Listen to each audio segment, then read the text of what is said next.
शेतकरी मेलावा में आए हुए सभी सम्माननीय नागरिक बंधुओं, आज के सत्र के अध्यक्ष महोदय और मेरे भाई सरीखे श्री रवि कुमार राणा जी, आज के इस कार्यक्रम में मेरे ही तरह उपस्थित एक और प्रमुख वक्ता श्री चंद्रकांत बानखेड़े जी और आज के सत्र में आने वाले एक और प्रमुख वक्ता श्री हुस्नीचंद सांवला जी। मैं बहुत आभारी हूँ आयोजन समिति का, जिन्होंने मुझे यहाँ आमंत्रित किया और गैट करार पेटेंट का विषय हमारे क्षेत्रीय समाज को कितना धोखादायक है उसके बारे में बात करने का मौका दिया। मैं सबसे पहले भाई श्री रवि राणा का बहुत आभारी हूँ, जिनके विशेष आग्रह पर मैं आपके बीच में हरिद्वार से आ सका, और उन्हीं के साथ डॉक्टर चौधरी का बहुत आभारी हूँ कि उन्होंने बार बार फोन करके मुझे यहाँ आने के लिए प्रेरित किया। डॉक्टर चौधरी और श्री रवि कुमार राणा जी, दोनों के विशेष आग्रह और प्रेम भरे निमंत्रण पर मैं आपके बीच आ सका। अपने भारत देश की सरकार ने सन 1995 में एक गैट करार नाम की अंतर्राष्ट्रीय संधि की।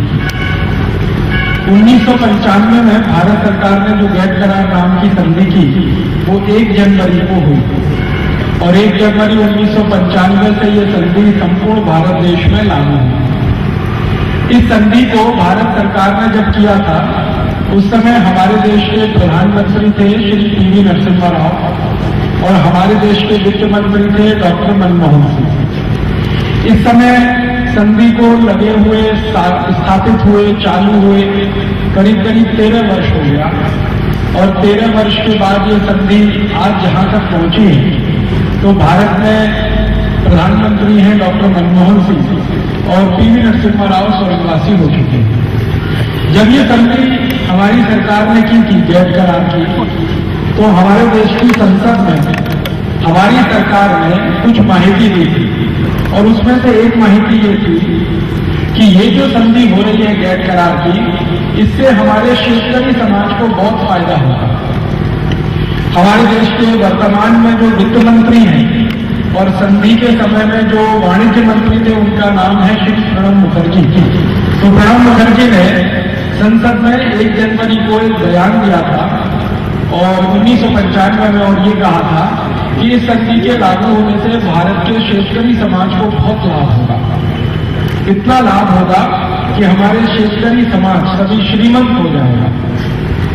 हमारी खेती के विषय में संधि के बारे में ये कहा गया था कि इस संधि को लागू करने से भारत की खेती का जो विकास दर है वो कम से कम 8 से 10% हो जाएगा। और एक माहिती दी गई थी वो ये कि ये संधि लागू होने से, गैट करार लागू होने से भारत के शेतकरी समाज को डॉलर बहुत ज़्यादा मिलेगा, विदेशी मुद्रा में उनकी आमदनी बहुत बढ़ जाएगी और विदेशी मुद्रा हमारे भारतवासियों को, शेतकरी समाज को जास्ती मिलेगी तो शेतकरी समाज की गरीबी सब खत्म हो जाएगी। ऐसे करके इस संधि के बारे में और भी बहुत माहिती दी गई थी। भारत का विदेशी व्यापार बढ़ेगा और भारत का विदेशी व्यापार बढ़ के कम से कम 200 अरब डॉलर को क्रॉस कर जाएगा। विदेशी मुद्रा भंडार बहुत बढ़ जाएगा। भारत एक श्रीमंत और औद्योगिक देश हो जाएगा। संपूर्ण दुनिया में भारत की जय जयकार हो जाएगी। ऐसी बहुत सारी माहिती देकर ये संधि हमारी सरकार ने की थी। अब ये संधि किए हुए लगभग 13 वर्ष हो गए और संसद के बाहर भारत के लोगों को ये कहा गया था कि गैट करार लागू होने से खेती को और शेतकरी समाज को बहुत फायदा होगा। खेती का जो विकास दर है वो 8 से 10% हो जाएगा और शेतकरी समाज श्रीमंत हो जाएगा और हमारे देश के शेतकरी समाज द्वारा जो उत्पन्न खेती की वस्तुएं हैं उनको बाजार में बहुत अच्छा भाव मिलेगा और अंतर्राष्ट्रीय बाजार पेट हमारे लिए खुल जाएगा। हमारा जो भी खेती का उत्पन्न खराब हो जाता है हर वर्ष, वो पूरे दुनिया के बाजार में बिकने लगेगा। ऐसी सारी अच्छी अच्छी बातें करके गैट करार को हमारी सरकार ने सही किया था। अब गैट करार सही हुए लगभग 13 वर्ष हो गए हैं। 13 वर्ष के बाद की स्थिति के बारे में मैं आपसे बात करना चाहता हूं कि जो सरकार ने कहा था अब वो 13 वर्ष के बाद कहां तक पहुंचा है। तो पहली माहिती जो मैं आपको देना चाहता हूं वो ये कि भारत सरकार ने जो खेती की विकास दर की बात की थी कि 8 से 10% हो जाएगी, गेट करार लागू होने के 13 साल के बाद हमारी खेती की विकास दर अब सिर्फ 4% के आसपास है। और आपको जानकर यह दुख होगा कि जिस दिन गेट करार को सही किया गया था 1 जनवरी 1995 को, उस दिन हमारी खेती की विकास दर 4.8% थी। अब खेती की विकास दर 4% रह गई है। माने गेट करार लागू होने के 13 साल में खेती की विकास दर कम हुई है, बढ़ी नहीं। दूसरी एक माहिती दूं कि जब गेट करार सही हुआ था 1995 में, तो हमारे देश में ऐसी एक भी खबर नहीं थी कि शेतकरी समाज को आत्महत्या करनी पड़ती है। गेट करार लागू होने के अब 13 साल में हमारे देश के शेतकरी समाज के हजारों शेतकरी आत्महत्या कर रहे हैं। हम जहां विदर्भ में रहते हैं, विदर्भ में तो शायद ही कोई जिला बचा होगा। अमरावती है, फिर वर्धा है, फिर बुल्ढाना है, फिर गढ़चिरौली है। विदर्भ के तो सारे जिले, एक भी जिला ऐसा बाकी नहीं है जहां शेतकरी समाज की आत्महत्या न हुई हो। और इस विदर्भ का एक बड़ा प्रतिनिधि समाचार पत्र है देशोन्नति। देशोन्नति ने तो बाकायदा एक मुहिम चला रखी है कि जब भी कोई शेतकरी आत्महत्या करता है, देशोन्नति वो अखबार है जिसके प्रथम पृष्ठ पर उसकी खबर छपती है। और वो काट काट कर मैं रखता रहता हूं। अभी तक हजारों शेतकरी आत्महत्या की खबर देशोन्नति के माध्यम से मेरे जैसे पाठकों को मिली है। और ये आत्महत्या हमारे शेतकरी समाज की विदर्भ में हो रही है। ये सिर्फ विदर्भ में नहीं है, आंध्र प्रदेश में भी शेतकरी समाज की आत्महत्या हो रही है। कर्नाटक में भी शेतकरी समाज आत्महत्या के रास्ते पर है। केरल में, तमिलनाडु में भी शेतकरी समाज आत्महत्या के रास्ते पर है। भारत के 12 से ज्यादा राज्यों से शेतकरी समाज के आत्महत्या करने की खबर मिलती है। 12 से ज्यादा राज्यों में शेतकरी आत्महत्या कर रहे हैं। बड़ा दुख है और अफसोस है और ये शर्मनाक है कि गेट करार जब साइन किया गया, गेट करार जब इस देश में लाया गया 1 जनवरी 1995 से, उस समय तक हमारे देश में शेतकरी आत्महत्या की खबरें ना के बराबर थी। अब गेट करार लागू होने के 13 साल में शेतकरी समाज की आत्महत्या हजारों की संख्या में हो रही है। और आपको शायद याद होगा, एक बार तो शेतकरी समाज की आत्महत्या के प्रश्न पर परेशान होकर हमारे देश के प्रधानमंत्री को विदर्भ की यात्रा करनी पड़ी थी और सेवाग्राम में आकर 2 दिन रुकना पड़ा था शेतकरी समाज के प्रश्नों को समझने के लिए। संसद में इतनी बार हंगामा हो चुका है शेतकरी आत्महत्या के सवाल पर। तो गेट करार लागू होने से शेतकरी समाज की आत्महत्या बढ़ी। गेट करार लागू होने से हमारे शेतकरी समाज का जो विकास दर है, खेती का विकास दर है, वो कम हुआ। 4.8% से अब 4% पे आ गया है। और अगले 1 साल का हमारे लोगों का अनुमान है, अर्थशास्त्रियों का, खेती की विकास दर अब 3% के आसपास 2009 के समाप्त होने तक रह जाएगी। उसके बाद हमारे देश की सरकार ने एक सर्वे कराया है जिसकी मैं माहिती आपके बीच में रखना चाहता हूं। गेट करार लागू होने के बाद भारत के शेतकरी समाज और साधारण लोगों पर उसका क्या फर्क पड़ा है, क्या अंतर आया है, उसके लिए एक सर्वे हुआ। हमारे देश में एक बहुत बड़े अर्थतज्ञ हैं, बहुत बड़े अर्थशास्त्री हैं, उनका नाम है प्रोफेसर अर्जुन सेन गुप्ता।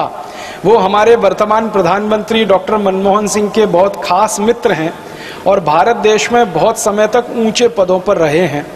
जब श्रीमती इंदिरा गांधी इस देश में प्रधानमंत्री हुआ करती थी तो प्रोफेसर अर्जुन सेन गुप्ता हमारे देश के योजना आयोग के उपाध्यक्ष हुआ करते थे। योजना आयोग का अध्यक्ष प्रधानमंत्री होता है, उसके ठीक नीचे उपाध्यक्ष। तो प्रोफेसर अर्जुन सेन गुप्ता योजना आयोग के उपाध्यक्ष रह चुके हैं, बहुत बड़े अर्थतज्ञ हैं, बंगाल के बहुत समय तक वित्त मंत्री रहे हैं। ऐसे एक विद्वान व्यक्ति ने भारत सरकार का एक सर्वेक्षण पूरा किया है।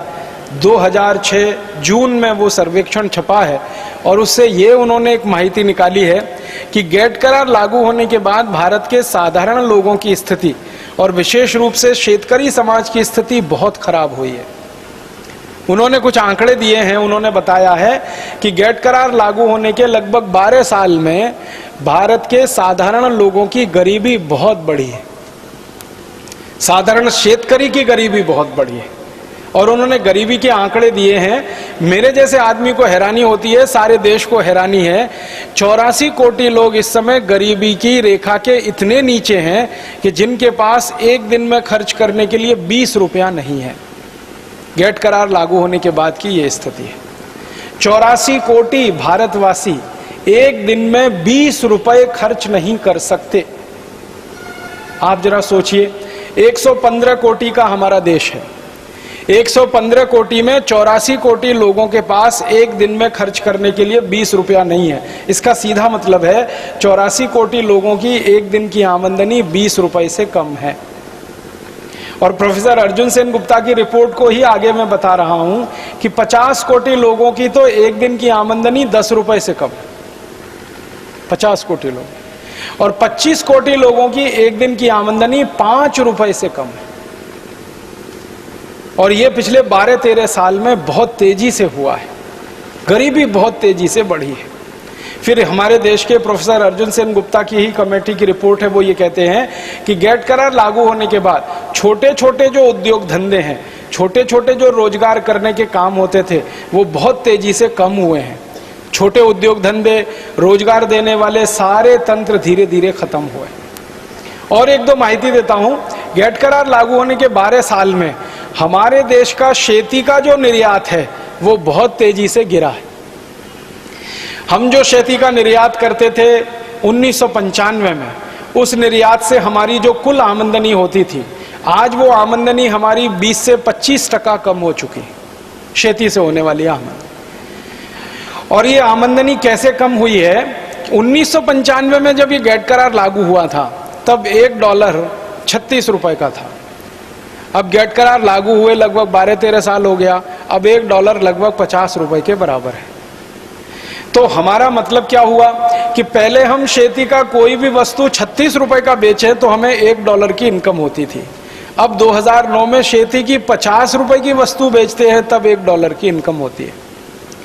माने वस्तु हमारी जाती जाती है, डॉलर हमारे पास उतना ही आता है जो 1995 में आता था। अगर आप इसको टक्केवारी में निकालेंगे तो 36 रुपए डॉलर से अब 50 रुपए डॉलर हो गया। लगभग डॉलर की पोजीशन में 25 से 30% की गिरावट आई है। और यही गिरावट हमारे खेती से होने वाली आमदनी में भी आई है। और इसी गिरावट के कारण हमारे शेतकरी समाज को गरीबी और ज्यादा आई है। अब आपके मन में एक प्रश्न आएगा कि गेट करार लागू होने से ये शेतकरी समाज और खेती को नुकसान हुआ कैसे? मैं आपको एक छोटी सी माहिती देता हूँ। गेट करार की बहुत सारी शर्तें हैं। गेट करार का मैंने बहुत अभ्यास किया, लगभग 10 से 12 साल। और उस अभ्यास के बाद सारे देश में मैंने 10,000 से ज्यादा व्याख्यान दिए गेट करार पर। गेट करार एक अंतर्राष्ट्रीय समझौता है जिसमें 155 देशों ने सही किया है। इसमें से 20 से 25 देश हैं जो बहुत श्रीमंत हैं, जैसे अमेरिका है, जैसे कनाडा है, जैसे ब्रिटेन है, जैसे फ्रांस है, जैसे जर्मनी है, जैसे स्विट्जरलैंड है, जैसे स्वीडन है। ऐसे 20 से 25 देश बहुत श्रीमंत हैं जो गेट करार में सही किए हैं। और बाकी के 125 देश बहुत गरीब हैं। बहुत गरीब देशों में जैसे बोत्सवाना एक देश है, बहुत ही गरीब देश है। अफ्रीका का देश है, बहुत ही गरीब है। वहां तो पूरे देश की सकल आमदनी की जब बात की जाती है तो एक आदमी की आमदनी रुपए में जब गिनी जाती है तो 1.5 से 2 रुपए से कम पड़ती है उनके यहाँ। तो बोत्सवाना है, अफ्रीका के छोटे छोटे देश है, नाइजीरिया है, सोमालिया है, इथियोपिया है। फिर उसके बाद लैटिन अमेरिका के देश हैं, ब्राजील है, मैक्सिको है, चिली है, कोस्टारिका है, कोलंबिया है। फिर और साउथ ईस्ट एशिया के देश हैं। तो 125 देश तो बहुत गरीब है और 25 देश हैं जो बहुत श्रीमंत हैं। उनकी श्रीमंताई का अंदाजा आप लगा सकते हैं। अमेरिका जैसा श्रीमंत देश अपने शेतकरी समाज को दर वर्षी $400 अरब की सब्सिडी देता है। $400 अरब, $400 बिलियन। $400 अरब अमेरिका की सरकार अपने शेतकरी समाज को सब्सिडी देती है। इस सब्सिडी का मतलब मैं आपको समझाना चाहता हूं वो क्या है। अगर अमेरिका का कोई शेतकरी खेती करे और खेती में वो ये कहे कि मेरे पास $1 का उत्पन्न है, अमेरिका का कोई शेतकरी $1 का उत्पन्न अगर अपने क्षेत्र में करता है तो अमेरिका की सरकार उस $1 के उत्पन्न को अमेरिका से शेतकरी से 400 देकर खरीद लेती है। $400 देके खरीद लेती है। $1 का उत्पन्न वो $400 देके खरीद लेते हैं। माने शेतकरी को उत्पन्न से 400 पट जास्ती मुनाफा वो दे देते हैं। अब वो उत्पन्न को फिर वो अंतर्राष्ट्रीय बाजार में बिक्री करते हैं और उस बिक्री के कारण वो सस्ता हो जाता है क्योंकि सरकार के पैसे बहुत लग गए हैं उसमें। तो अमेरिका के शेतकरी का जो शेत उत्पन्न है वो अंतर्राष्ट्रीय बाजार में बहुत सस्ता आके बिकने लगता है। भारत में इसका उल्टा होता है। भारत की सरकार शेतकरी को सब्सिडी तो देती नहीं है, माननीय शरद जोशी के हिसाब से अगर कहूं तो निगेटिव सब्सिडी देती है। शेतकरी संगठन वाले यहाँ बैठे हैं, उनके हिसाब से कहूँ उनका बड़ा अच्छा कैलकुलेशन है कि सब्सिडी तो देती नहीं, निगेटिव सब्सिडी है हमारे यहाँ, माने शेतकरी से उल्टा खींच लेती है हमारी सरकार, शेतकरी को तो देती नहीं है। तो यहाँ के शेतकरी को तो कोई खास सब्सिडी है नहीं और अमेरिका के शेतकरी को $400 अरब साल की सब्सिडी है। आप सोचेंगे कि इतने असंतुलित जमाने में कैसे शेतकरी खड़ा रहे। हमारा शेतकरी खेती करता है, कर्ज लेता है, बैंक से कर्ज लेता है, बैंक के बाद उनकी सहकारी पत संस्थाओं से कर्ज लेता है, सहकारी पत संस्थाओं का कर्ज 14-15% के ब्याज पे पड़ता है, बैंक का कर्ज भी 7 से 8% के ब्याज पे पड़ता है।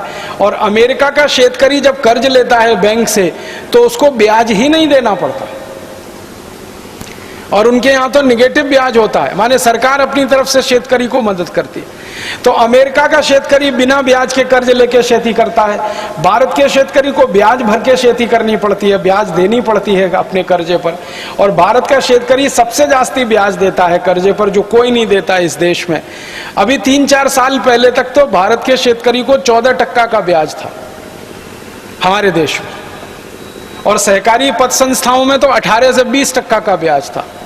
और अगर प्राइवेट मनी लेंडर से वो कर्ज लेता है तो ब्याज का दर 100% भी हो सकता है, 150 से 200% भी हो सकता है। तो भारत का शेतकरी बहुत ज्यादा ब्याज लेके, बहुत ज्यादा ब्याज देके कर्ज लेता है, अमेरिका के शेतकरी को ब्याज ही नहीं भरना पड़ता। भारत का शेतकरी अपनी वस्तुएं सरकार को बेचता है तो सरकार अंतर्राष्ट्रीय बाजार भाव से भी कई बार सस्ती कीमत पे खरीदी कर लेती है, वहां भी शेतकरी मार खा जाता है। फिर अंतर्राष्ट्रीय बाजार में अमेरिका की सरकार अपनी शेतकरी को एक्सपोर्ट सब्सिडी देती है और भारत की सरकार ऐसी कोई सब्सिडी नहीं देती है। तो अंत में निर्णय क्या आता है, अंत में फैसला जहां जाता है या बात जहां जाके रुकती है वो ये कि भारत के शेतकरी का माल अंतर्राष्ट्रीय बाजार में जाते जाते महंगा हो जाता है क्योंकि यहाँ ब्याज ज्यादा देनी है, सरकार की तरफ से एक्सपोर्ट सब्सिडी भी नहीं है और सरकार को शेतकरी समाज की अगर टोटल सब्सिडी है तो वो निगेटिव है। इन तीनों बातों से मिलकर भारत के शेतकरी का कोई भी उत्पन्न अंतर्राष्ट्रीय बाजार में महंगा होता है और अमेरिका और कनाडा और यूरोप के शेतकरी का उत्पन्न अंतर्राष्ट्रीय बाजार पेट में सस्ता होता है। अब सस्ता उत्पन्न है तो जास्ती बिकेगा, महंगा उत्पन्न है तो कम बिकेगा। यही चक्कर में भारत के शेतकरी समाज की वस्तुएं अंतर्राष्ट्रीय बाजार में कम बिकती हैं और फिर अंतर्राष्ट्रीय बाजार में जब शेतकरी समाज की वस्तुएं कम बिकती हैं तो उसका दोनों तरफ ऋणात्मक प्रभाव आता है। पहला तो माल कम जाता है, दूसरा शेतकरी को आमदनी कम होती है। इसके विपरीत दूसरे देशों के शेतकरी को जब ज्यादा सब्सिडी वाला माल भारत में आके बिकता है, क्योंकि WTO की एग्रीमेंट की शर्तों के अनुसार कोई भी देश के शेती का माल किसी भी देश में जाकर आसानी से बिकेगा। तो अमेरिका का शेत उत्पन्न भारत में आके बिक सकता है, यूरोप का शेत उत्पन्न भारत में आके बिक सकता है। तो अमेरिका और यूरोप के देशों की कापूस आके भारत में बिकना शुरू हो गई है। अब अमेरिका की कापूस और यूरोप की कापूस भारत में आके बिकती है तो उसका बाजार भाव 1500 रुपए 1600 रुपए क्विंटल के आसपास होता है और भारत के शेतकरी समाज की जो कापूस होती है, खराब से खराब कापूस 1700-1800 रुपए क्विंटल की होती है। तो भारत की शेतकरी की कापूस महंगी और अमेरिका के शेतकरी की कापूस सस्ती। तो भारत के बाजार में भी अब विदेशी कापूस जास्ती बिकती है। तो कापूस उत्पन्न करने वाले शेतकरी समाज की कापूस कम बिकती है। एक तो अंतर्राष्ट्रीय बाजार में भाव कम मिलता है, दूसरे अपने ही देश के बाजार में कापूस कम बिकती है। दोनों का ही दुष्परिणाम ये होता है कि कापूस उत्पन्न करने वाले शेतकरी को आमदनी कम होती है और वो आमदनी उसके खर्चे से भी कई बार कम होती है। तो बैंक का खर्चा इतना लागत बढ़ जाती है कि वो कर्जे में डूब जाता है और अंत में आत्महत्या करने के लिए मजबूर हो जाता है। हमारे देश में टाटा इंस्टीट्यूट ने एक रिसर्च कराया, सर्वे कराया विदर्भ में शेतकरी समाज की आत्महत्या के विषय।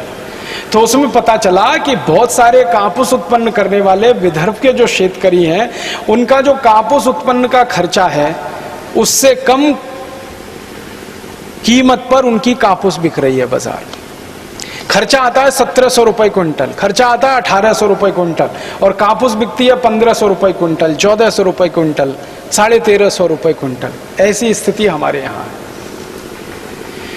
और एक समय क्या आता है कि जब आप खर्चा ज्यादा करें खेती में और उत्पन्न आपका ना बिके उस भाव से, जिस भाव का खर्चा आपने किया, तो हर समय आप घाटे और घाटे की खेती करें, और घाटे की खेती की पूर्ति करने के लिए बैंक से कर्जा लें, और बैंक के कर्जे को ब्याज देने के लिए कर्जा लें, फिर कर्ज का ब्याज और ब्याज का कर्ज, यही चक्कर में किसान आत्महत्या कर ले। ऐसी हालत हमारे यहाँ है। दूसरी एक समस्या गेट करार के बाद जो हमारे यहाँ पैदा हुई कि जब से परदेश के शेत उत्पन्न भारत के बाजार में आसानी से बिकने लगे हैं, हमारे शेतकरी ने उन उत्पन्न को करना ही कम कर दिया है। आपको सुन के अफसोस होगा और मुझे बहुत दर्द है ये कहते हुए कि भारत के बाजार पेट में मलेशिया की दाल बिकती है, भारत के बाजार पेट में इंडोनेशिया की दाल बिकती है, भारत के बाजार पेट में चाइना का लहसुन बिकता है, भारत के बाजार पेट में ईरान का आलू बिक रहा है, भारत के बाजार पेट में अमेरिका का सेब बिक रहा है, सफरचंद जिसको हम कहते हैं, एप्पल। भारत के बाजार पेट में न्यूजीलैंड का केला बिक रहा है। माने दुनिया भर के हजारों शेत वस्तुएं, कृषि वस्तुएं भारत के बाजार में आके बिकने लगी हैं। अब जिन वस्तुओं को अपना शेतकरी उत्पन्न करता था, वही वस्तुएं जब विदेशों के बाजार से आकर अपने बाजार में बिकने लगेंगी, तो भारत के शेतकरी के लिए बाजार कम होता गया, और बाजार कम होता गया तो फिर शेतकरी को आमदनी में कमी आ गई, और फिर वो आमदनी की कमी शेतकरी की गरीबी को बढ़ा गई। आज से 10-12 साल पहले हम ये कल्पना नहीं कर सकते थे कि भारत के बाजार में चाइना का लहसुन मिलेगा, ईरान का आलू मिलेगा, अमेरिका का सफरचंद मिलेगा, न्यूजीलैंड का केला मिलेगा, या मलेशिया, इंडोनेशिया जैसे देशों की दालें मिलेंगी। एक छोटा सा देश है हमारे पड़ोस में बर्मा, उसकी सबसे ज्यादा दाल आके यहाँ बिकती है।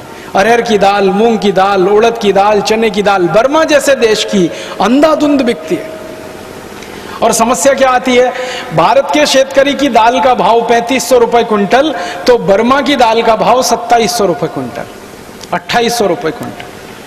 अब 3500 रुपए क्विंटल भारत के शेतकरी की दाल, 2700 रुपए क्विंटल बर्मा की दाल, तो हमारे देश के जो व्यापारी हैं उनको मुनाफा जास्ती चाहिए, तो वो क्या करते हैं, बर्मा की दाल खरीदते हैं, अंधाधुंध बेचते हैं। मैं कल जलगांव में था, यहां आने के लिए मैं कल जलगांव से ट्रेन पकड़ा था, सवेरे जलगांव से ट्रेन पकड़ा था, कल रात जलगांव में रुका था। आप जानते हैं जलगांव बहुत बड़ा बाजार है दाल का। मेरे एक बहुत नजदीकी दोस्त हैं जो दाल की प्रोसेसिंग करते हैं, मूंग की दाल की प्रोसेसिंग करते हैं। मैंने कल उनसे पूछा क्या हाल है बाजार का, तो उन्होंने कहा राजीव भाई 2-2.5 साल हो गए हैं हिंदुस्तान की मूंग की दाल बाजार में नहीं है, 2-2.5 साल हो गए। मैं बोला फिर किसकी है, तो उन्होंने कहा सारी मूंग की दाल बर्मा से आकर बिक रही है। तो मैं बोला 2.5-3 साल पहले क्या होता था, तो वो बोल रहे थे कि 2.5-3 साल पहले उत्तर प्रदेश की दाल आती थी यहाँ पर बिकने के लिए, बिहार की दाल आती थी यहाँ पर बिकने के लिए, बंगाल की दालें आती थी बिकने के लिए, उत्तराखंड की दालें आती थी बिकने के लिए। 2.5-3 साल से दालें ही नहीं नजर आ रही हैं, हिंदुस्तान की सारी बर्मा की दाल आती है बिकने के लिए। तो मैंने उनसे पूछा कि अगर बर्मा की दाल आ रही है बिकने के लिए जलगांव में, तो फिर जलगांव में बाकी भारतवासियों की दाल नहीं बिक रही, तो उनकी दाल का क्या हुआ, वो कहीं दूसरी जगह बेच रहे हैं? तो उन्होंने कहा बेच नहीं रहे हैं, दाल पैदा करना ही बंद कर दिया है उन्होंने। हमारे देश के हजारों नहीं लाखों शेतकरी जो 2.5-3 साल पहले तक दाल पैदा करते थे, उन्होंने 2.5-3 साल से दाल पैदा करना ही कम कर दिया है। और सरकार अब चिंता कर रही है कि दाल का क्षेत्रफल इस देश में घट रहा है, दलहन का क्षेत्रफल इस देश में घट रहा है। अब शेतकरी कहते हैं हम क्या करें, हमारी दाल को भाव नहीं है, विदेशी दाल 2700 रुपए क्विंटल में व्यापारी खरीद लेता, हमारी कौन खरीदेगा 3500 रुपए क्विंटल में, तो वो कहते हैं भाव नहीं है, तो दाल पैदा करना कम कर दिया। इसी तरह की स्थिति तिलहन के क्षेत्र में है। तिलहन हिंदुस्तान के शेत बाजार में इस समय सबसे ज्यादा विदेशी तेल बिक रहा है। आप सभी जानते हैं कि एक मलेशिया नाम का छोटा सा देश है, उस देश का एक तेल है जिसका नाम है पामोलिन तेल। वो पामोलिन तेल सबसे ज्यादा भारत के बाजार में है, सबसे ज्यादा। 1-2 टन नहीं, लाखों टन में है, करोड़ों टन में है पामोलिन तेल, जो भारत के शेत बाजार में आ गया। अब पामोलिन तेल आके बिकने लगा। अब पामोलिन तेल का भाव भारत में आके पड़ता है 20 से 22 रुपए लीटर, और शेतकरी समाज जो उत्पन्न करके तेल देता है वो है 40 रुपए लीटर। अब भारत का शेतकरी सरसों का तेल करे 40 रुपए लीटर, नारियल का तेल करे 60 रुपए लीटर, तिलहन का तेल पैदा करे 90 रुपए लीटर, तो भारत में 40, 60 और 90 रुपए लीटर के आसपास तेल का भाव है, और विदेशी पाम तेल मिलता है 20 से 22 रुपए लीटर। तो सारे भारतवासी जो तेल बनाने वाले उद्योगपति हैं वो सब पामोलिन तेल धड़ल्ले से लाखों लाखों टन में इंपोर्ट कर रहे हैं, और उस पामोलिन तेल को भेड़सेड़ करके मिलावट करके आपको बेच रहे हैं। आप बाजार से डिब्बाबंद जितना भी तेल लाके खाते हैं वो सब पाम तेल है। और आपको सुनकर हैरानी होगी, 4-5 साल पहले तक इस देश में ऐसा कानून था कि पाम तेल किसी भी दूसरे तेल में मिला के नहीं बेचा जा सकता। गेट करार और WTO के दबाव में अब कानून ऐसा है कि पाम तेल किसी भी तेल में मिला के बेचा जा सकता है। अब पाम तेल आ गया, वो वेजिटेबल ऑयल के साथ मिला के बेचा जा रहा है। आप बाजार से तेल खरीद के लाते हैं, किसी भी नाम का तेल खरीदो, रिफाइंड तेल के नाम से और डबल रिफाइंड तेल के नाम से बाजार में जितना भी तेल मिल रहा है वो सब पामोलिन तेल है। अब पामोलिन तेल हम खा रहे हैं, शेतकरी समाज खा रहा है। क्यों? क्योंकि शेतकरी समाज जो तिलहन पैदा करके बेचता था, शेतकरी समाज जो सरसों का तेल पैदा करके देता था या नारियल का तेल, उसको भाव नहीं है तो उन्होंने तिलहन पैदा करना कम कर दिया है। तो भारत में तिलहन का क्षेत्रफल भी लगातार घटता चला जा रहा है। दालें पैदा करना कम कर दिया, तिलहन पैदा करना कम कर दिया, तेल का उत्पन्न इस देश में कम हो गया, तो विदेशों से पाम तेल आकर बिकने लगा। अब वो पाम तेल के दो दुष्परिणाम हैं। एक तो जो शेतकरी नारियल करते थे, जो शेतकरी तिल पैदा करते थे, जो शेतकरी सरसों पैदा करते थे, उनको नुकसान। दूसरा नुकसान देश के खाने वाले लोगों को, जो पाम तेल खाएगा, मैं आपको स्टाम्प पेपर पे लिख के देता हूं, तुरंत हार्ट अटैक से मर जाएगा। क्योंकि पाम तेल के बारे में सारी दुनिया के जो रिसर्च हुए हैं वो ये बताते हैं, और ये डॉक्टर चौधरी के लिए मैं कहता हूं कि पाम तेल में सबसे ज्यादा ट्रांस फैट्स हैं, सबसे ज्यादा। और ट्रांस फैट्स वो फैट्स हैं जो कभी भी बॉडी में डिसॉल्व नहीं होते, किसी भी टेम्परेचर पर डिसॉल्व नहीं होते। और ट्रांस फैट्स जब बॉडी में डिसॉल्व नहीं होते तो वो फैट बढ़ता जाता है, बढ़ता जाता है, बढ़ता जाता है। और आपने सुना होगा कि जब फैट जरूरत से ज्यादा बढ़ जाता है तभी हृदय घात आता है और आदमी मर जाता है। जब फैट जरूरत से ज्यादा बढ़ जाता है तभी ब्रेन हेमरेज होता है और आदमी पैरालिसिस का शिकार हो जाता है। जब ट्रांस फैट्स बहुत बढ़ जाते हैं शरीर में, तभी शरीर में ऐसे भयंकर दुष्परिणाम होते हैं। डायबिटीज बढ़ती है, हाइपरटेंशन बढ़ता है जिसको बीपी आप कहते हैं, हार्ट अटैक आता है, ब्रेन हेमरेज हो जाता है। ऐसे खतरनाक रोग जिनमें शरीर का हमेशा के लिए भयंकर दुष्परिणाम हो जाए या हमारे शरीर का भयंकर नुकसान हो जाए, ऐसे रोग भी सारे के सारे पाम तेल के दुष्परिणाम ही हैं। पाम तेल दुनिया में कोई नहीं खाता भारत को छोड़कर। मलेशिया, जिस देश से पाम तेल भारत में आता है WTO करार के बाद, वो मलेशिया खुद पाम तेल नहीं खाता। मलेशिया में पाम तेल का जास्ती से जास्ती उपयोग होता है उद्योग धंधों में, लेकिन वो पाम तेल गेट करार के बाद भारत में भयंकर पैमाने पर बेचा जा रहा है। तेल का बाजार पूरी तरह से अब विदेशियों के कब्जे में चला गया। तो एक तरफ अपना शेतकरी नुकसान पाता है, दूसरी तरफ लोगों को भी तकलीफ आती है। और इसी तरह गेट करार की एक खतरनाक शर्त ने हमारे देश को एक और बड़े खतरे में डाल दिया। हमारे देश में पहले एक कानून था कि जो बीज होता है, सीड्स जो होता है, वो सीड्स पर किसी का पेटेंट नहीं हो सकता, क्योंकि भारत में ऐसी मान्यता रही है कि ये जो बीज है वो भगवान की देन है, प्रकृति की देन है, ईश्वर ने बनाया, परमपिता परमात्मा ने बनाया, इसको आदमी ने नहीं बनाया। तो इसलिए ये माना जाता है कि बीज जो होता है, सीड्स जो होते हैं, वो परमपिता परमात्मा की देन है, ईश्वर की देन है, उस पर मनुष्य का अधिकार नहीं है, इसलिए वो पेटेंट के दायरे के बाहर है, उनको पेटेंटेबल नहीं माना जाता इस देश में। अब गेट करार ने शर्त बदल दी। गेट करार की शर्त ये हो गई है कि सभी बीज अब पेटेंट के दायरे में आ गए हैं। पहले हमारे यहाँ बीज होते थे डिस्कवरीज, डॉक्टर साहब, चौधरी साहब, पहले बीज होते थे सब डिस्कवरीज। अब पेटेंटेबिलिटी की दायरे में आने के बाद बीजों को सरकार ने इन्वेंशंस जैसा मानना शुरू कर दिया है। और खतरनाक स्थिति यह बना दी है कि डिस्कवरीज और inventions both are patentable in our country now. On the basis of this GATT agreement. ये गेट करार के आधार पर अब डिस्कवरीज भी पेटेंटेबल हैं, इन्वेंशंस भी पेटेंटेबल हैं। तो सीड और बीज जो पहले पेटेंट के दायरे के बाहर थे, अब वो पेटेंट के दायरे में आ गए। जब बीज पर पेटेंट नहीं होता और बीज पर पेटेंट होता, उसमें फर्क क्या होता है, मैं एक उदाहरण से समझाता हूं। पेटेंट का माने होता है पूरा अधिकार उत्पादन करने का, बेचने का और मुनाफा कमाने का। मैं आपको एक उदाहरण से समझाता हूं। मेरे हाथ में एक पेन है। अगर मैं ये कहता हूं कि ये पेन पर मेरा पेटेंट है, इसका मतलब ये है कि इस पेन को मैं ही बनाऊंगा और मैं ही बेचूंगा और मैं ही मुनाफा कमाऊंगा। दूसरी कोई कंपनी इस पेन को ना बना सकती है, ना बेच सकती है, ना मुनाफा कमा सकती है। अगर मैं ये कहता हूं कि इस पेन पर मेरा पेटेंट नहीं है और किसी का भी पेटेंट नहीं है, तो इसका मतलब यह है कि इस पेन को कोई भी कंपनी बनाएगी, कोई भी कंपनी बेचेगी, कोई भी कंपनी मुनाफा कमाएगी। अगर इस पेन पर पेटेंट नहीं है तो इस पेन को बनाने वाली हजारों कंपनी होंगी, और अगर इस पेन पर पेटेंट है तो इसको बनाने वाली एक ही कंपनी होगी। अब अगर हजारों कंपनी ये पेन बनाती है तो आप सोचो, उन हजारों कंपनियों में आपस में प्रतियोगिता होती है, कंपटीशन होता है, तो ये पेन सस्ते से सस्ता मिलेगा। लेकिन कोई एक कंपनी अगर ये पेन बनाती है तो उसकी अकेले की मोनोपोली है, अकेले का एकाधिकार है। तो वो जितने चाहे उतने रुपए में बेचेगी और जितना चाहेगी उतना मुनाफा इस पेन पर वो कंपनी कमाएगी। अब हमारे यहाँ बीज के क्षेत्र में ऐसा हो गया। पहले ऐसा होता था कि हमारे शेतकरी समाज बीज बनाते थे और बीज से बीज हमारे यहाँ हजारों साल से बनता चला आया। हमारे यहाँ परंपरा ऐसी रही है कि एक बार हमने खेती की, खेती में बियारण डाला, उस बियारण से उत्पन्न आया, उस उत्पन्न में से थोड़ा बियारण हमने अगले साल की खेती के लिए रख लिया, फिर उसको बियारण के रूप में डाला, फिर उत्पन्न आया, फिर तीसरे साल के लिए हमने बियारण उसमें से निकाल लिया, फिर चौथे साल के लिए। इस तरह से बियारण, बीज से बीज बनता था। इसको सीड मल्टीप्लिकेशन कहा जाता है और यह भारत में हजारों साल पुराना है। इससे खेती के हजारों बीज विकसित हुए हैं।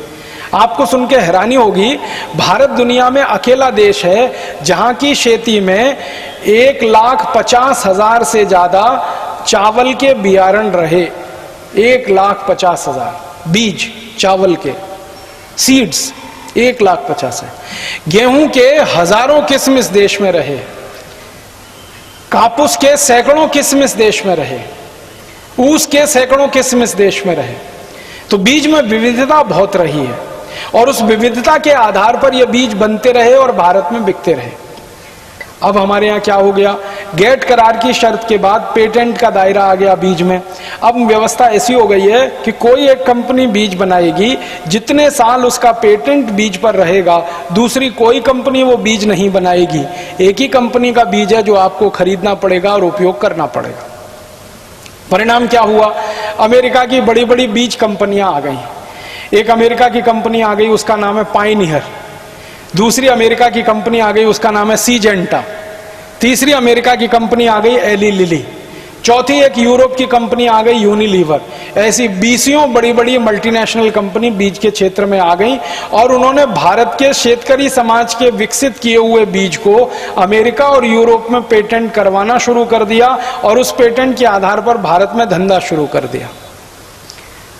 बहुत दुख होता है और अफसोस होता है मुझे ये कहते हुए कि भारत के छत्तीसगढ़ प्रांत में चावल का बियारण जो हजारों साल से चलता आ रहा था, उस पर अभी पेटेंट अमेरिका की सीजेंटा कंपनी का है। इसी तरह से भारत के कापूस के बहुत सारे बियारण जो हजारों साल से शेतकरी समाज ने विकसित किए, उस पर अमेरिकन कंपनियों ने पेटेंट एप्लीकेशन दे रखे हैं। तो हमारे बियारण और अब विदेशी कंपनियों के पेटेंट के दायरे में, इस पेटेंट के दायरे का मतलब मैंने आपसे कहा कि बीज पर अगर किसी कंपनी का 20 साल का पेटेंट है तो वो कंपनी 20 साल तक उस बीज को बेचेगी और 20 साल तक उस पर मुनाफा वो कमाती रहेगी।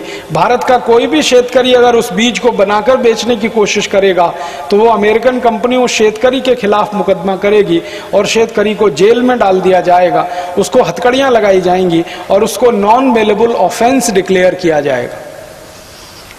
अब सोचो, मैं हजारों साल से एक बियारण बनाता हूं, अपने खेत में वापरता हूं, उसी पर अमेरिकन कंपनी ने पेटेंट ले लिया तो वो बियारण का सारा कंट्रोल अमेरिकन कंपनी के हाथ में चला गया, मेरे हाथ में अब कुछ नहीं रह गया।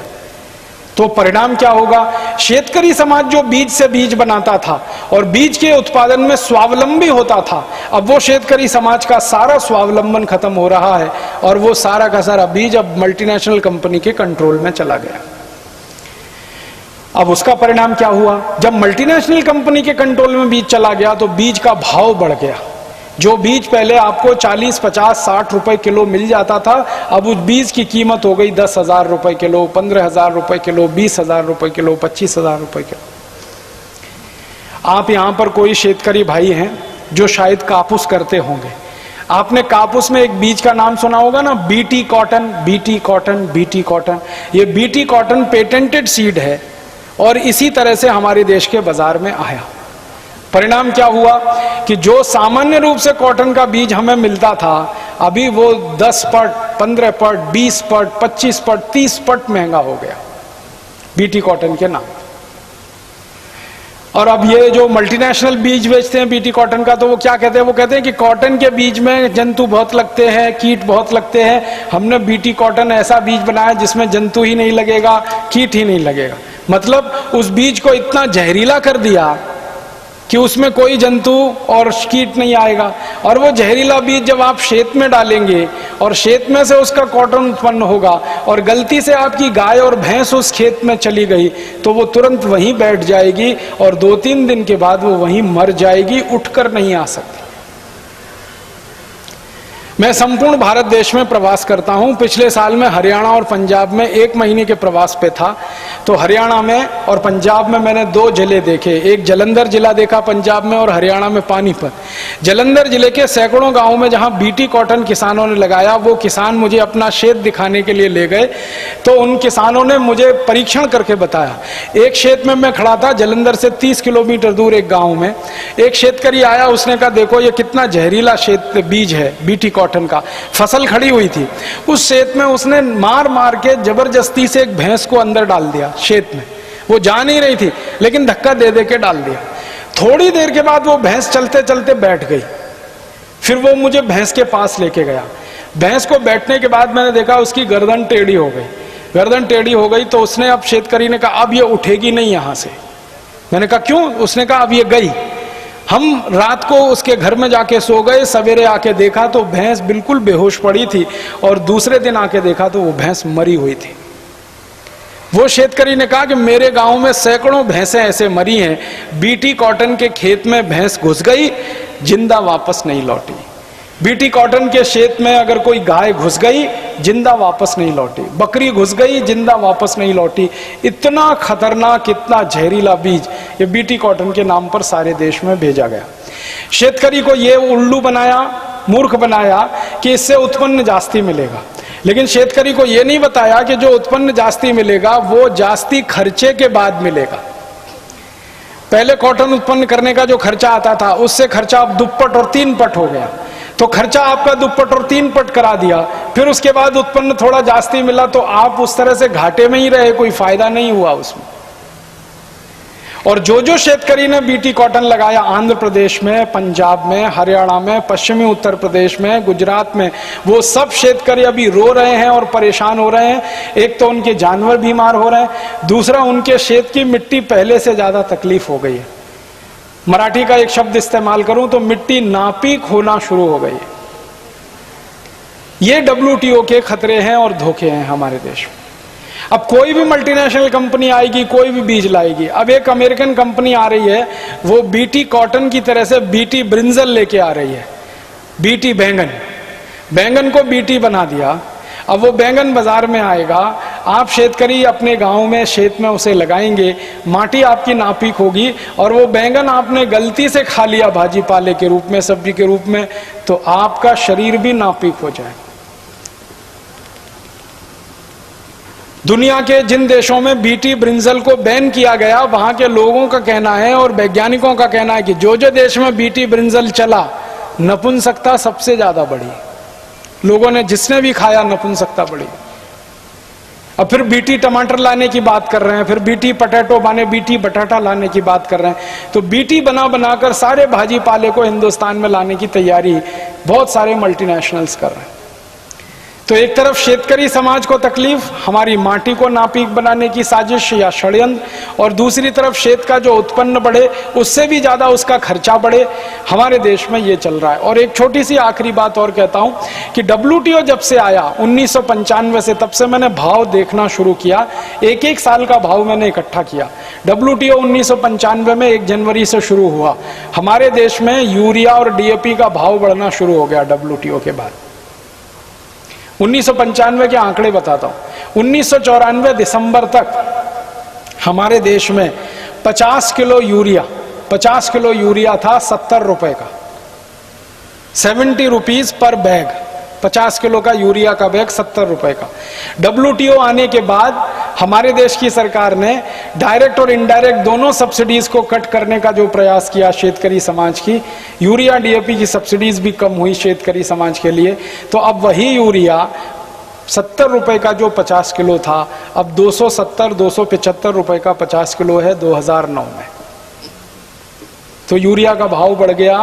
कम से कम अगर आप 70 रुपए का 140 में लो 2 पट हो, और 70 रुपए का आप अगर 180 में लेते हो 3 पट हो गया। 70 रुपए का अगर आप 250, 260, 270 में लेते हो 4 पट, तो 4 पट यूरिया का भाव बढ़ा दिया सरकार ने WTO की कंडीशन से। फिर DAP का भाव उससे भी ज्यादा हो गया। DAP तो करीब 8 से 9 पट महंगा हो गया। जब WTO लागू हुआ था हमारे देश में, तो 1 लीटर डीजल था 17 रुपए 35 पैसे का, अब 1 लीटर डीजल है 35 रुपए का, माने डीजल का भाव दुप्पट हो गया WTO के आने के बाद। अब शेतकरी जो सबसे ज्यादा वापरता है वो यूरिया, दूसरे नंबर पर DAP, तीसरे नंबर पर डीजल। तो यूरिया, DAP, डीजल जो शेतकरी का सबसे जास्ती खर्चा है, वही 4 पट, 8 से 10 पट और दुप्पट महंगा हो। तो शेतकरी का खर्चा भी 4 पट, 8 से 10 पट महंगा हो गया। खर्चा जास्ती हो गया, महंगा जास्ती हो गई खेती, यूरिया DAP महंगा हो गया, डीजल महंगा हो गया, तो खेती का उत्पन्न खर्चा ज्यादा हो गया, लागत खर्च ज्यादा हो गया, कॉस्ट ऑफ प्रोडक्शन ज्यादा हो गया, और अंतरराष्ट्रीय बाजार से सस्ती खेती वस्तुएं आने लगी। मैंने आपसे कहा WTO की कंडीशन पहले ऐसी थी, मैंने पहले WTO नहीं था तो बाहर से आने वाले शेत उत्पन्न पर हम टैक्स लगा के उसको महंगा बनाते थे। अब WTO की शर्तों के बाद बाहर से आने वाले खेती के उत्पन्न पर जास्ती टैक्स नहीं लगा सकते, वो जास्ती महंगा नहीं हो सकता, वो सस्ता आके बाजार में बिकता है। तो भारत के शेतकरी का शेत उत्पन्न महंगा, और बाहर से आने वाले शेतकरी, अमेरिका यूरोप के शेतकरी का शेत उत्पन्न सस्ता। तो सस्ता शेत उत्पन्न भारत के बाजार में आके ज्यादा बिकेगा, तो शेतकरी अपने का उत्पन्न कम बिकेगा। तो वही उत्पन्न कम बिकने से खेती का जो लागत, खेती का जो विकास दर है, जो WTO आने के पहले 4.8% था, अब वो विकास दर 4% से भी कम है। 2009 तक आते आते वो 3% रह जाएगा। माने शेतकरी समाज और ज्यादा गरीब होता चला जाएगा। तो हमारी सरकार तो WTO की नीतियों में ऐसी फंसी है जो शेतकरी समाज को ज्यादा गरीब बना रही है और शेतकरी समाज की तकलीफें ज्यादा बढ़ा रही है। तो आप बोलेंगे अब क्या करना चाहिए? तो मैं मेरे व्याख्यान के अंत में यही आपसे कहना चाहता हूं कि सारे शेतकरी समाज को मिलकर अभी 2 काम करने चाहिए।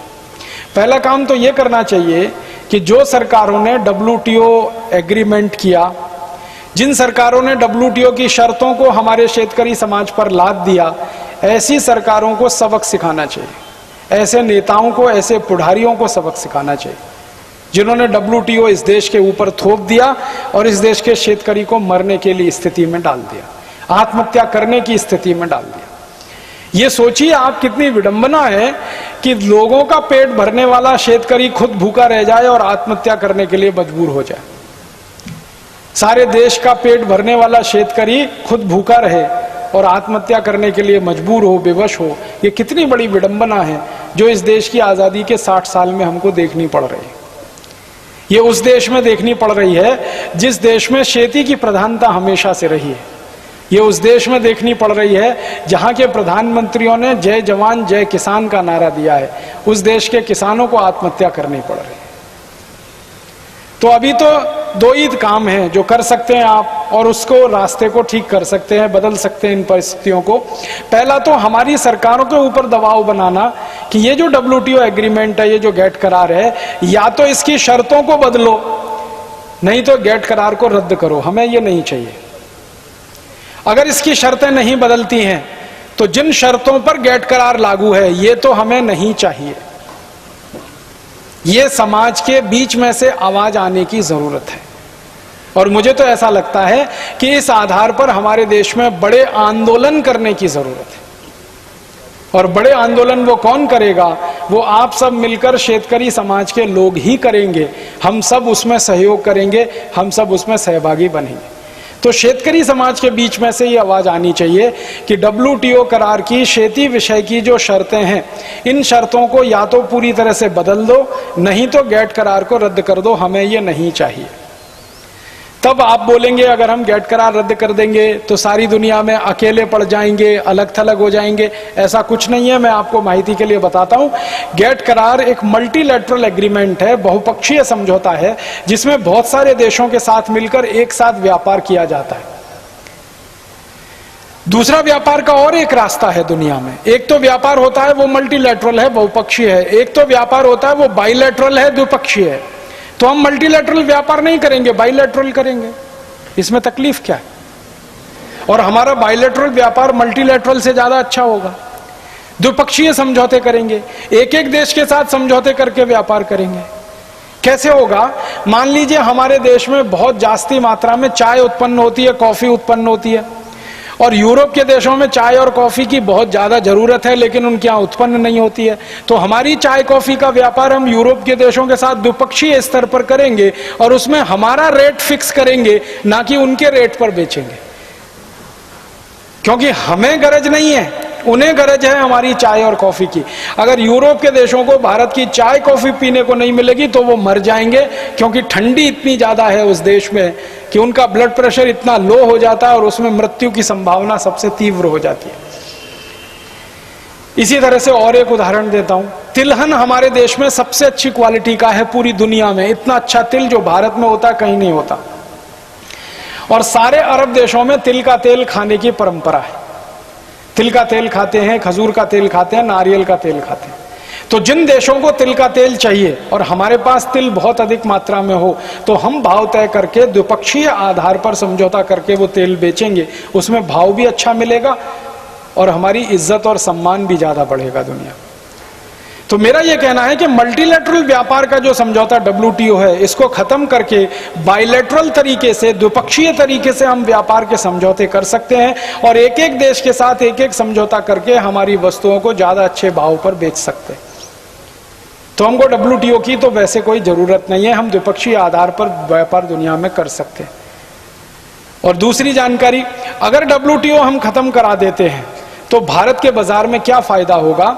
बर्मा की दाल बिकना बंद हो जाएगी भारत के बाजार में, अमेरिका का सेब बिकना बंद हो जाएगा, न्यूजीलैंड का केला बिकना बंद हो जाएगा, अमेरिका की कापूस आना बिकना बंद हो जाएगी यहाँ पर, कनाडा का गेहूं आकर बिकना बंद हो जाएगा, ऑस्ट्रेलिया का गेहूं आकर नहीं बिकेगा। माने परदेशी खेती वस्तुएं भारत के बाजार में बिकना कम हो जाएंगी। परिणाम क्या होगा? भारत के शेत बाजार में भारत की स्वदेशी वस्तुओं की डिमांड बढ़ जाएगी और जैसे ही स्वदेशी वस्तुओं की डिमांड बढ़ेगी तो स्वदेशी वस्तुओं की कीमतें बढ़ जाएंगी और शेतकरी समाज को जास्ती लाभ मिलेगा। मैंने एक सीधा सा हिसाब निकाला कि आज अगर हम WTO को कैंसिल कर दें और विदेश का कापूस भारत के खेती में आकर बिकना बंद हो जाए, भारत के शेत बाजार में, भारत के मार्केट में विदेशी कापूस ना बिके, तो अभी विदर्भ के शेतकरी का कापूस 5 से 5.25 हजार रुपए क्विंटल का भाव आराम से हो जाएगा। अभी आज की तारीख विदेशी कापूस जैसे ही खत्म होगा भारत के बाजार से, देशी कापूस को 5-5.25 हजार रुपए क्विंटल का भाव सीधे हो जाता है। विदेशी गेहूं अगर भारत के बाजार में आकर बिकना बंद हो जाए तो देशी गेहूं को भाव वैसे ही 2000 रुपए क्विंटल हो जाता है, जो अभी 1100 रुपए क्विंटल भी नहीं। विदेशी चावल अगर आकर बिकना बंद हो जाए, फिलीपींस का चावल यहां ना बिके तो भारत के चावल का भाव 1400 से 1500 रुपए क्विंटल सीधे हो जाता है, दुप्पट भाव हो जाता है। गेहूं का भाव दुप्पट, चावल का भाव दुप्पट, आपके कापूस का भाव दुप्पट, आपका जो केला है उसका भाव दुप्पट, सफरचंद का भाव दुप्पट, आपकी जो भी शेत वस्तुएं हैं वो दुप्पट से 3 पट भाव पर तो आज हो जाएंगी अगर विदेश से आने वाली वस्तुओं को बंद कर दिया जाए इस देश में। और विदेशी शेत वस्तुओं को जैसे ही हम बंद करेंगे तो भारत के शेतकरी की वस्तुएं महंगी हो जाएंगी, वो एक बात होगी। और दूसरी बात ये होगी कि भारत के शेतकरी को जब ज्यादा भाव मिलने लगेगा तो वो खेती अपने आप उस दिशा में करना ज्यादा शुरू करेगा।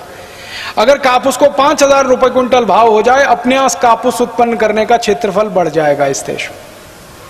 अगर गेहूं को भाव 2-2.5 हजार रुपए क्विंटल हो जाए, गेहूं ज्यादा करना अपने आप शुरू कर देंगे शेतकरी। अगर चावल को भाव ज्यादा हो गया तो चावल ज्यादा अपने आप ही शुरू हो जाएगा। तिलहन को भाव ज्यादा हो जाए, दलहन को भाव ज्यादा हो जाए, दलहन का क्षेत्रफल बढ़ता है, तिलहन का क्षेत्रफल बढ़ता है। ये सरकार ने कई बार स्टडी कराई है कि 1 से 2% भाव में जब बढ़ोतरी होती है तो 1 कोटि हेक्टेयर ज्यादा खेती होने लगती है। हमारे कृषि मंत्रालय का एक रिसर्च है, एक सर्वे है कि 1 से 2 पट भाव बढ़ जाए, 1 से 2% भाव में बढ़ोतरी हो जाए, 1 कोटि हेक्टेयर खेती ज्यादा होने लगती है। अगर 8 से 10% भाव ज्यादा हो जाए तो आप सोचो कितने कोटि हेक्टेयर जास्ती खेती इस देश में होने लगती है। तो खेती जास्ती होती है, क्षेत्रफल ज्यादा होता है खेती का, और ज्यादा लोगों को उसमें रोजगार मिलता है। और एक तीसरा फायदा होता है, अगर WTO की शर्तों को हम रद्द कर दें और हिंदुस्तान की सरकार ये तय करे और हम उनको दबाव डालें कि 1995 में जब आपने WTO लागू किया था, उस समय खेती का जो लागत खर्च था, उसी लागत खर्च पर खेती को ले जाकर फिक्स कर दो, तो यूरिया आपको फिर से 70 रुपए का 50 किलो मिलता है। DAP आपको बड़े आराम से, बहुत आराम से 8 से 10 रुपए का 1 किलो मिल जाता है, जो इस समय 22 से 25 रुपए किलो है। यूरिया DAP का भाव 4 पट सस्ता होता है, DAP का भाव 8 से 10 पट सस्ता होता है, डीजल पेट्रोल का भाव कम से कम 2 पट सस्ता होता है। तो ये सब चीजें सस्ती होती हैं, यूरिया सस्ता, DAP सस्ता, सुपर फॉस्फेट सस्ता, फिर डीजल सस्ता, तो खेती का लागत खर्च कम होता है। लागत खर्च कम होता है और बाजार में कीमत जास्ती मिलती है, तो किसानों को दोहरा फायदा होता है, 2 तरफ से प्रॉफिट होता है। एक तो बढ़े हुए कीमत पर माल बेचना, वो एक फायदा, और दूसरा लागत और खर्च लगातार कम हो जाना, दूसरा फायदा। और हमारे देश में और सारी दुनिया में ये माना जाता है कि खर्चा जितना कम होता है, आमदनी उतनी ही बढ़ती जाती है। शेतकरी समाज का खर्चा जितना कम होगा, आमदनी उतनी ही बढ़ती जाएगी। तो WTO करार को रद्द करने से इतने सारे फायदे हमारे शेतकरी समाज को होते हैं।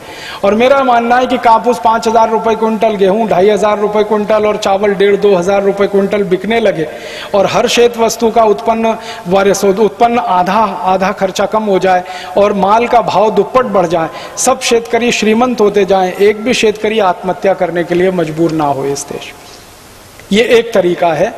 दूसरा एक तरीका है कि अगर WTO कैंसिल नहीं होता, भारत सरकार उसको लागू रखती है और भारत सरकार कहती है कि हम तो इसको कैंसिल नहीं करेंगे, तब आप शेतकरी समाज मिलकर एक फैसला करो कि हम ऐसे पुढ़ारियों को संसद में और विधानसभा में चुनकर भेजेंगे जो इस WTO को कैंसिल करने की बात करेंगे।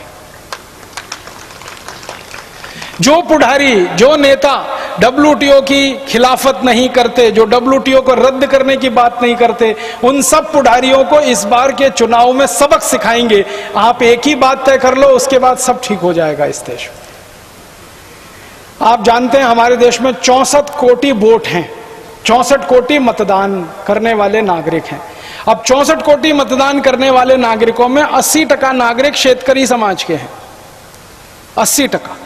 अगर ये 80% शेतकरी समाज के नागरिक ये तय कर लें कि हम मतदान उसी पुढ़ारी को करेंगे, उसी नेता को मतदान देंगे जो WTO को रद्द कराएगा, और WTO को रद्द कराने का माने शेतकरी समाज की समृद्धि और संपत्ति को दुप्पट बनाना, 3 पट बनाना, तो जो शेतकरी समाज को समृद्धशाली बनाएगा दुप्पट और 3 पट, और WTO को रद्द कराएगा, ऐसे पुढ़ारी को वोट करेंगे, ऐसे पुढ़ारी को मत देंगे, तो आप देख लो अगली बार की लोकसभा बदल जाएगी, अगली बार की विधानसभा बदल जाएगी, पूरी तस्वीर बदल जाएगी। आप बोलेंगे ऐसे पुढ़ारी आएंगे कहां से? आपके बीच में से आएंगे। ये मंच पे हमारे रवि भाई राणा बैठे हैं, हम सब लोग इनको कह रहे हैं कि आप तैयारी करो, और तैयारी करो, गंभीरता से तैयारी करो। विधानसभा में जाओ, नहीं तो लोकसभा में जाओ, और अपने जैसे 350 खासदारों को लोकसभा में लेके जाओ, और अपने जैसे 480 आमदारों को विधानसभा में लेके जाओ। ये रवि राणा एक हैं, इनके जैसे 480 आमदार नहीं मिलेंगे पूरे महाराष्ट्र में, खूब मिलेंगे। जो बेईमान नहीं है, जो चोर नहीं है, लंपट नहीं है, उचक्के नहीं है, शराबी नहीं है, कबाबी नहीं है, ऐसे तो बहुत लोग मिलेंगे। रवि राणा में तो कम से कम इतने दुर्गुण तो नहीं है। शराब वो पीते नहीं, दारू पीते नहीं, मांस खाते नहीं, लंपट है नहीं, चोरी कभी की नहीं, जेल कभी गए नहीं, पुलिस के अपराध में उनका कोई रिकॉर्ड नहीं। तो ऐसे ईमानदार स्वच्छ छवि वाले लोग 480 हमको चाहिए। पूरे महाराष्ट्र की लोक संख्या है 10 कोटि की, 10 कोटि में 480 नहीं मिलेंगे? जरूर मिलेंगे। बस हमें करना क्या है कि ये रवि राणा हुए, ऐसे 479 और इकट्ठे करके एक साथ इनको विधानसभा में भेज देना है। तो आप बोलेंगे फिर क्या होगा?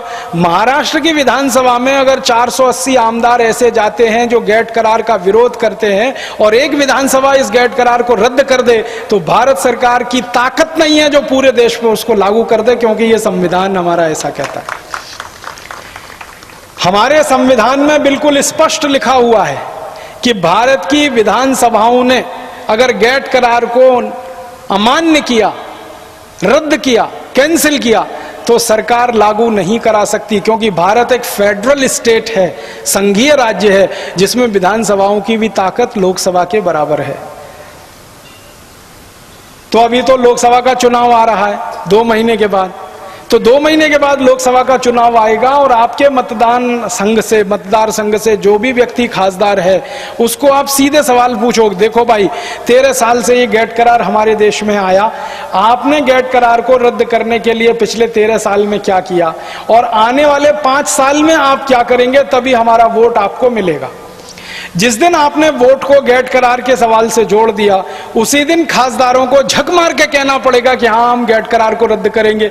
अगर तुम रद्द करोगे तो स्टाम्प पेपर पर लिख के दो, पूरे पब्लिक के सामने घोषणा करो कि मैं लोकसभा में जाने के बाद गैट करार को रद्द कराने के लिए काम करूंगा। और अगर तुमने नहीं कराया तो तुमको वापस बुला के किसी दूसरे को भेजेंगे हम गैट करार को रद्द कराने के लिए। ये नहीं कि 5 साल तुमको चुनकर भेज दिया तो 5 साल हम चुप बैठ जाएंगे। तुमने अगर काम नहीं किया तो तुमको वापस बुलाएंगे, दूसरे को भेज देंगे, तीसरे को भेज देंगे। तो गैट करार को रद्द कराने वाले खासदार चाहिए लोकसभा में, गैट करार को रद्द कराने वाले आमदार चाहिए विधानसभा में। और अब की बार के चुनाव में आप इस बात का ध्यान रखिए कि जो लोग गैट करार का विरोध करते हैं, जो मल्टीनेशनल का विरोध करते हैं, जो विदेशी कंपनियों का विरोध करते हैं, भारत के शेतकरी समाज को समृद्ध बनाना चाहते हैं, खेती को संपन्न बनाना चाहते हैं, उन्हीं को वोट करिए। और मेरा आपको हाथ जोड़कर निवेदन है कि वोट करते समय पक्ष को ध्यान में मत रखिए, व्यक्ति को ध्यान में रखिए, क्योंकि पक्ष कई बार बेईमान हो जाते हैं। हम पक्षों को एक बात के लिए चुनकर भेजते हैं कि इस काम को करने के लिए जा रहे हैं, जब वो वहां पहुंच जाते कहते हैं ये नहीं हो सकता, कुछ और बताओ, ये नहीं हो सकता, कुछ और बताओ। फिर वो अपने मूल मुद्दे सब भूल जाते हैं, फालतू काम करना शुरू कर देते हैं। इसलिए पक्षों को वोट मत करिए, व्यक्तियों को वोट करिए। कोई बहुत अच्छा कामदार है, कोई बहुत अच्छा खासदार है, लेकिन उसका पक्ष खराब है, तो भी आप उस आमदार और खासदार को वोट करिए, क्योंकि पक्ष को आपने अगर वोट किया तो पक्ष तो नागनाथ और सांपनाथ हैं, दोनों ही डसेंगे, चाहे जिससे डसवा लो अपने आप। आजादी के 60 साल में यही हुआ है। इसलिए व्यक्तियों को चुनिए, और व्यक्तियों को चुनते समय उनकी कुछ विशेषताएं हैं जो ध्यान में रखिए कि वो व्यक्ति कितना ईमानदार है, कितना चरित्रवान है, रात को रोज दारू पी के तो नहीं सोता है, रात को कोई खराब काम तो नहीं करता है, गलत काम तो नहीं करता है, परस्त्री गमन तो नहीं करता, परवेश्या गमन तो नहीं करता। ऐसी बातों को चुनकर अगर आप ध्यान देंगे तो अच्छे लोग चुनकर जाएंगे, और अच्छे लोग हमेशा अच्छे ही काम करते हैं। बुरे लोगों को चुनकर भेजेंगे, वो बुरे काम ही करेंगे। अभी तो आप ऐसा चुनाव करते हैं कि एक व्यक्ति है, उसने 100 मर्डर किए हैं, दूसरे ने 90 मर्डर किए हैं, आप 90 वाले को वोट दे देते हैं। वो 90 वाला जब चुनकर जाता है तो वो 150 मर्डर करा देता है, वो उसका बाप निकलता है पिछले वाले का।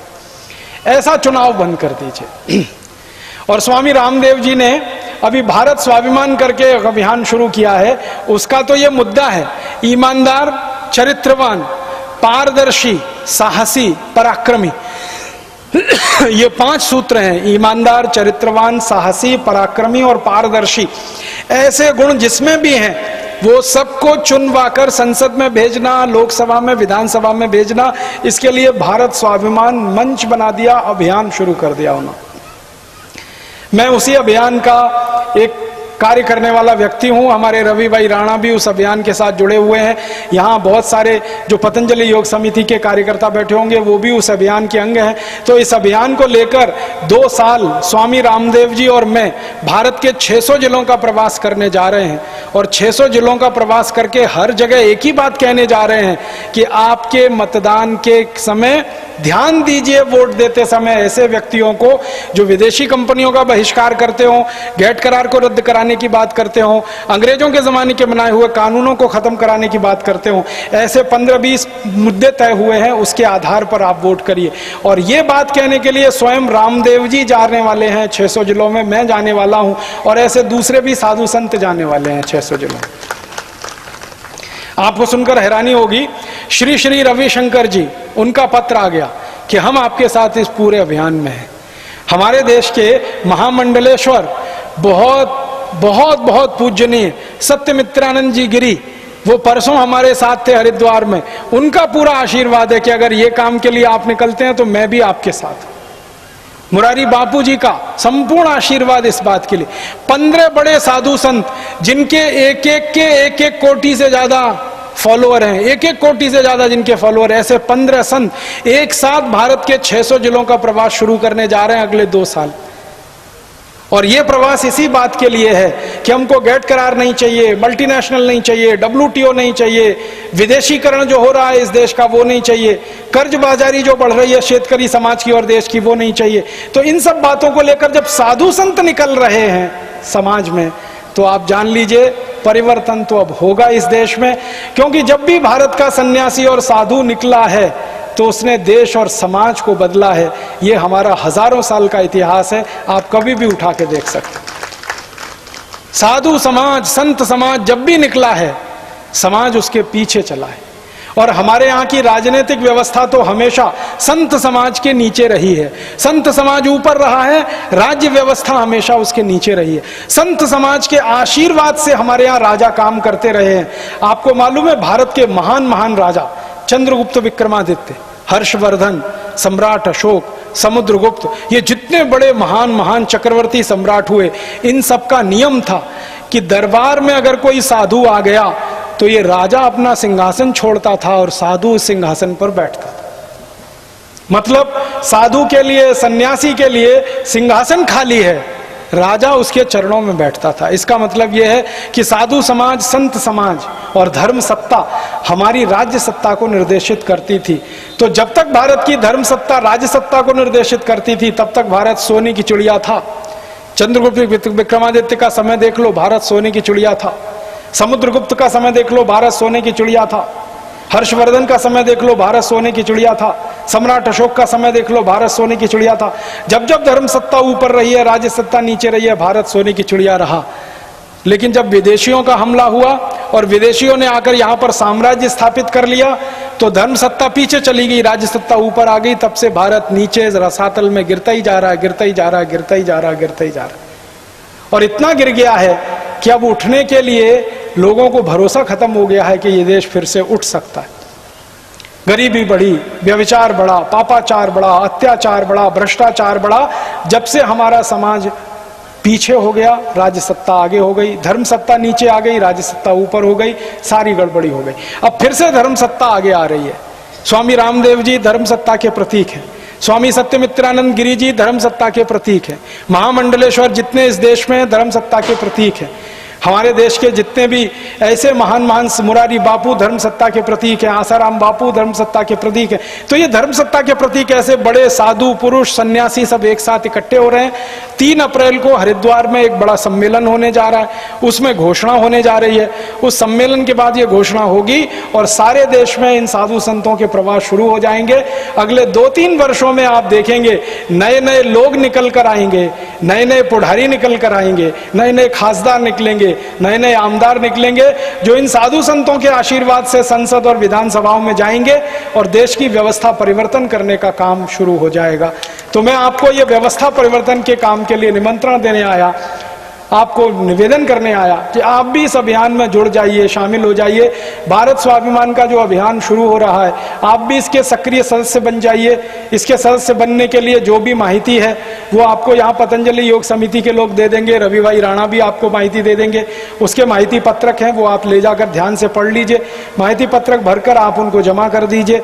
जमा करके आप भी हमारे साथ सदस्य हो जाएंगे। फिर आप भी इस जिम्मेदारी में आ जाएंगे और आप भी इस काम को आगे बढ़ाने के लिए हमारे साथ कंधे से कंधा मिलाकर इस लड़ाई को लड़ेंगे और इस लड़ाई को जीतेंगे।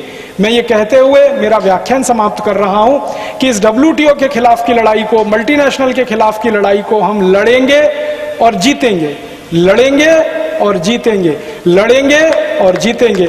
आप सभी का आभार, बहुत धन्यवाद।